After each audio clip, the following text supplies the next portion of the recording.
Jeff, this morning on ABC Radio, Prime Minister Anthony Albanese dismissed the Voice to Parliament's record low polling results. He even called them fanciful. Have a listen.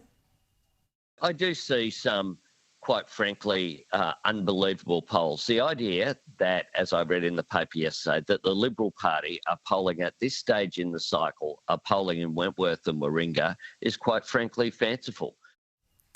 And also today, Qantas, the latest big corporate to launch its Yes campaign, even putting the word yes on the side of Qantas aeroplanes. I mean, you'd think they'd spend the money on lowering airfares or trying to get flights to actually run on time and not be cancelled.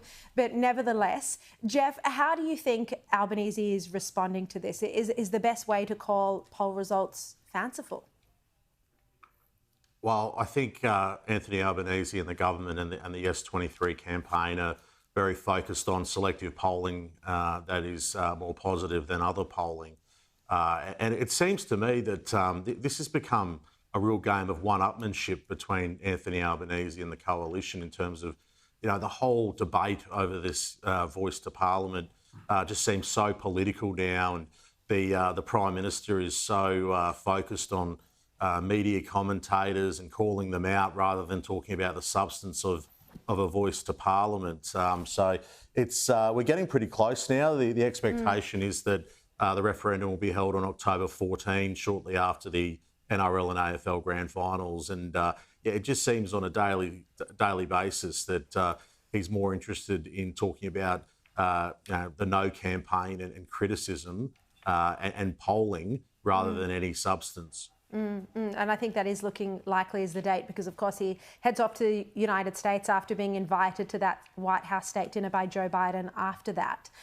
Jeff, very quickly before you go, what can you tell us about the Labor National Conference that's being held this week? Yeah, Sharri. So it runs for 3 days, starts on Thursday in Brisbane. It's the first time that National Conference has been held in Queensland since the 70s. And most importantly for the government, the first time that they've had a national conference while in government since 2011. We've heard a lot about the negotiations and the concessions ahead of more than 2,000 union leaders, delegates and MPs travelling up north. So I think the big day for the government in terms of managing some of these flash fires will be day 2 on the Friday morning when Penny Wong launches the chapter around foreign affairs and defence, and that's where you'll see a bit of argy-bargy, particularly around AUKUS. But the hope from the government is that that the pre-negotiation work will mean that ultimately that they're not embarrassed on the floor of conference. Yeah, although they've been embarrassed already by that pre-negotiation work, which led them to change their policy on Israel. And that's a topic I'm not going to let go this week. Jeff Chambers, thank you very much for your time.